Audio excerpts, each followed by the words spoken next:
사회와 사회적 이슈를 주제로 구로 청소년들이 온라인 토론을 진행하는 가타부타의 진행을 맡은 구로 청소년 자치연합 그린날의 집행위 고채영입니다. 안녕하세요. 구로 청소년 자치연합 그린날의 집행위 진한준입니다.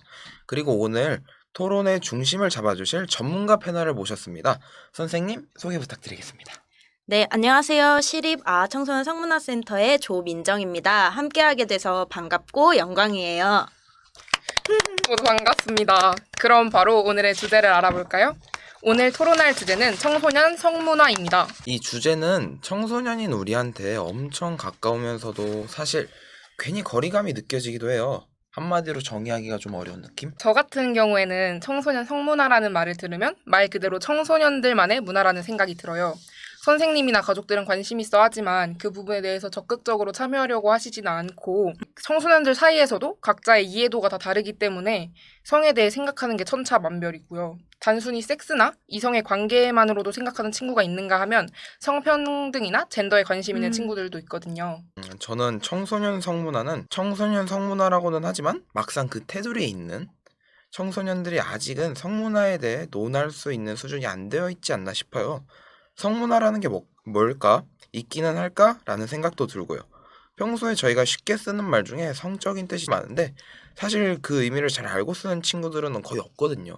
그래서 더더욱 청소년들을 교육해 줄 수 있는 학교나 부모님께서 먼저 준비가 되어야 한다고 생각해요. 물론 잘 아시고 잘 이야기해 주시는 분들도 계시겠지만 제 주위만 봐도 아직은 조금 어려워하시는 분들이 많은 것 같아요. 청소년들에게 잘 이야기하는 성문화가 성교육이 무엇인지 먼저 논의되어야겠죠? 채영님이 말씀하신 것처럼 모두의 생각이 다르니까요. 선생님은 어떻게 생각하세요? 이 사진을 한번 봐주실래요? 지금 총 4장의 사진을 준비했습니다. 오. 이야. 누가 쓴 내용 같아 보이나요? 아무래도 학생들 같은데요?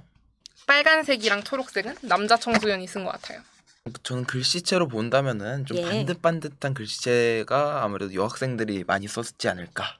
이제 채영님이 해주신 거는 완전 정답이었고요. 또 보이는 보라색, 하늘색, 핑크색은 여자 청소년 집단이 쓴 글이에요. 남자 청소년들은 성행동에 좀 더 많은 관심이 있는 걸로 보이고 여자 청소년들은 성과 관련된 행동들에도 관심이 있어 보이지만 성과 관련된 사회적 규범이나 젠더 의식 그리고 성소수자 이런 성폭력과 관련된 내용들까지 되게 다양한 주제들에 대해서 관심이 있다는 것들을 볼 수 있을 것 같아요. 최근에 뉴스를 보면은 청소년 성범죄에 관한 기사들을 자주 볼 수 있어요. 예를 들면은 청소년 간의 성폭행이라던가 올해 사회적으로 크게 이슈가 된 엠번방 사건과 웰컴 투 비디오 사건이 있었어요. 이렇게 드러난 것도 있지만 보이지 않는 곳에서의 범죄도 굉장히 많이 일어날 것 같은데요. 이런 범죄에 청소년들이 어떻게 왜 가담하게 되는지 궁금합니다.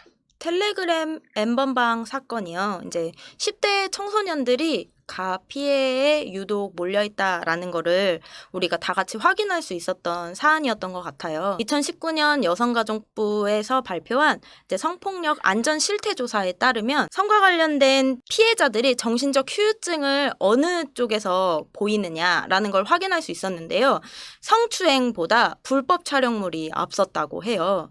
이 이유는 이제 가해자를 특정할 수 없고 피해자가 피해물이 언제 유포될지 모른다는 어려움에서 나온 이야기자 결과로 볼 수 있을 것 같은데요. 실제로 누군가의 요구에 의해서 혹은 행위를 시작했다가 행위의 고리를 끊고 싶은데도 상대의 협박이라든지 자신이 처한 여러 가지 상황들 때문에 행위를 끊어내지 못하는 상황들이 생겼었고요. 그 순간에 청소년들이 뭔가 도움받을 수 있는 사람이나 도움받을 수 있는 전문 기관을 알았다면 그 고리를 끊을 수 있었겠죠? 하지만 도와줄 수 있는 지원이나 지지체계가 명확하게 떠오르지 않았었기 때문에 그런 어려움들이 있지 않았나 싶습니다. 개개인의 잘잘못을 따지기 전에 먼저 예방과 대처를 위한 지지체계가 잘 되어 있어야겠네요. 개인은 자신과 다른 사람을 존중하고 사랑하는 법을 배우고 환경은 이를 받쳐줄 수 있는 시스템이 조성된다면 더 나은 청소년 문화를 만들 수 있지 않을까 싶어요. 체계와 시스템에는 다양한 것이 포함되겠지만 하나만 꼽자면 성교육에 대해서 조금 더 자세하게 이야기해보고 싶어요. 참고할 수 있는 다른 나라의 성교육에는 어떤 게 있을까요?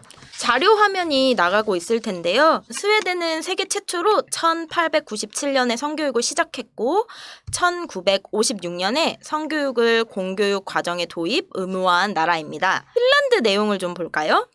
1970년부터 필수 교과로 성교육을 채택하고 있습니다. 연간 40-50시간의 성교육을 실시하고 있고요. 교육 내용은 단순히 남녀의 신체 구조만 가르치는 게 아니라 성관계에 대해 교육을 합니다. 세 번째는 네덜란드 관련된 얘기인데요. 혹시 노민스노나 더블더치 피임법 들어본 적 있으세요? 네덜란드의 성교육 캠페인이에요. 네덜란드의 큰 특징은 앞서 말했던 스웨덴과 핀란드와는 좀 다르게 가정에서부터 성교육을 매우 중요하게 생각하고 있어요. 마지막으로 독일은 성윤리보다는 과학 지식에 초점을 두고 있고요. 1992년부터 의무교육 법제화와 국민 공통교육 과정에 이 내용을 포함하고 있습니다. 우리나라에서는 아직까지도 학교 교육은 1년에 한두 번밖에 진행하지 않는 데다가 오래전 영상을 틀고 항상 똑같은 이야기만 반복하니까 반 애들도 성교육 시간 하면 그냥 쉬는 시간 이 정도로 인식하고 있는 것 같더라고요. 10대 청소년의 성범죄가 우리 사회에서 꽤 큰 문제로 다뤄지는 만큼 청소년들의 잘못된 성인식을 바로잡는 노력이 우선이어야 될 텐데 그런 면에서 저는 스웨덴이나 네덜란드의 성교육이 좋은 것 같아요. 우리나라의 성교육이 연 15시간으로 규정되어 있어요. 성교육 시간 말고도 과학, 도덕, 가정 등의 시간을 이용해서 15시간을 채우고 있고요. 저는 성교육 시간보다 가정 시간이 더 유익하더라고요. 채영님이 방금 이야기하신 내용은 이미 이전에도 문제가 제기된 적이 있어요. 교육부에서 개발한 2015년 1월 유, 초, 중, 고 학교 성교육 표준안에 대한 내용에 대해서 아시나요? 어떠신가요? 만원 지하철 안에서 성추행을 당했을 때 피해자가 실수인 척 조용히 발등을 밟아야 하는 이유는 대체 뭘까요? 누가 봐도 큰 소리로 본인의 상황을 주변 사람들에게 알리고 도움을 요청하는 것이 합리적인 선택이 아닐까요? 이성 친구와 단 둘이 있을 때 친구들끼리 여행, 와, 이 부분에 대해서는 정말 말도 안 나오는데요. 피해자에게 책임을 전가하는 거예요. 성적 반응에 대한 남녀의 차이, 이 부분에 대해서는 성차별적인 표현이 만연합니다. 표준안에 대한 문제 제기는 꾸준히 진행 중에 있습니다. 이제 성차별적이고 성별 이중 규범을 좀 강화하고 그리고 성소수자 차별 발언도 굉장히 많이 들어 있거든요. 성교육에서 동의라고 하는 것이 이제는 굉장히 중요한 문제로 화두가 되어지고 있는 상황이고요.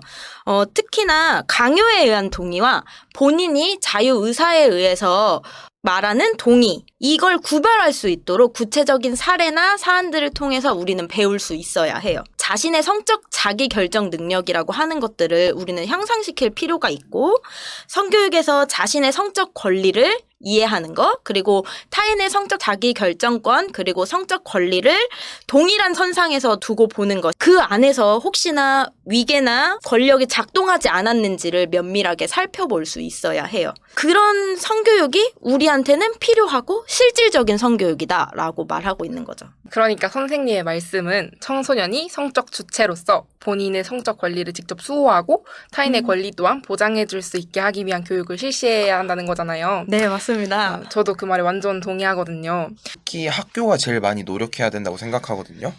한국 사회에서 현실적으로 부모님과 청소년이 나눌 수 있는 성 관련 대화에는 한계가 명확해요. 그 부족한 점을 바로 학교 성교육을 통해 채워줘야 된다고 생각하고 있어요. 부모님과 성에 대해 이야기 나눈 건 어떻게 생각하세요? 학교 교육도 중요하지만 가정에서의 성교육도 중요하다고 생각해요. 부모님을 보면서 자연스럽게 따라 배우는 것이 맞으니까요. 그리고 가정에서 자연스럽게 남자나 여자의 2차 성징에 대해 부끄러운 것이 아닌 성인이 되어가는 증거로서 축하받고 받아들일 수 있다면 어떨까요? 성에 대해 가장 자연스럽게 이야기를 나누고 피임에 대해서도 자연스럽게 배울 수 있는 가정 환경도 좋은 것 같아요. 이제 앞서 말씀드린 부분과 같이 세계적인 성교육의 흐름은 어릴 때부터 체계적인 성교육을 발달 단계에 맞게 배워야 한다라는 입장을 말해주고 있고요. 또 이 발달 단계에 맞는 성교육을 할 때 세분화된 주제가 필요하다라고 이야기하고 있어요. 성에 대해서 이야기하는 것이 은밀하거나 부끄러운 게 아니라 또 터부시되던 문화에 대한 인식에 대한 개선도 필요하다라고 보고 있습니다. 벌써 마무리를 할 시간인데요. 이제 마지막으로 오늘 토론을 하며 들었던 생각이나 자유롭게 하고 싶은 말을 나눠보려 해요. 민정쌤부터 부탁드려도 될까요? 코로나 시대가 왔잖아요. 이 사회로 진입하면서 사실 청소년들과 이렇게 성문화에 대해서 터놓고 이야기할 장이 저한테 되게 많이 부족하다고 느꼈고 목마름이 좀 있었어요. 근데 이렇게 여러분들이랑 만나서 청소년 성문화에 대해 이야기할 수 있어서 너무 좋았고요. 오늘 이 시간 이 방송을 보고 있는 청소년들 그리고 성인분들이 좀 있을 것 같은데요. 드리고 싶은 말은 지금 내가 맺고 있는 관계 속에서 성을 좀 대입해서 생각해보면 지금 어떤 소통을 하고 있었는지 그리고 내가 성과 관련해서 어떤 관계 맺음을 하고 있었는지를 생각해보는 시간이 되셨으면 좋겠고 성에 대해서도 관점을 조금이나마 넓힐 수 있는 시간이 되셨으면 좋을 것 같습니다. 저는 지금 이 영상을 보고 계신 여러분들께 집에 가시면은 이제 성에 대한 거를 부모님이시라면 아이들에게 자연스럽게 아이들이라면은 부모님에게 궁금한 것을 물어보는 시간을 가졌으면 좋을 것 같아요. 저는 제가 학교 성교육을 직접 받는 입장에서 평소에 학교 성교육에 대해서 굉장히 관심이 많았는데 이렇게 좋은 기회를 통해서 한주님 그리고 전문가님과 함께 유의미한 대화를 나눠볼 수 있어서 너무 좋은 시간이었던 것 같습니다. 청소년 온라인 토론 프로그램 가타부타는 시립 구로 청소년센터, 구로마을TV, 구로 온마을 교육지원센터, 구로 청소년 자치연합 그린날의 지원 아래 제작되었습니다. 다음 토론은 9월에 있을 예정이고 주제는 촉법소년입니다. 토론에 관심 있는 청소년은 아래 전화번호로 연락 부탁드립니다. 감사합니다. 네, 감사합니다.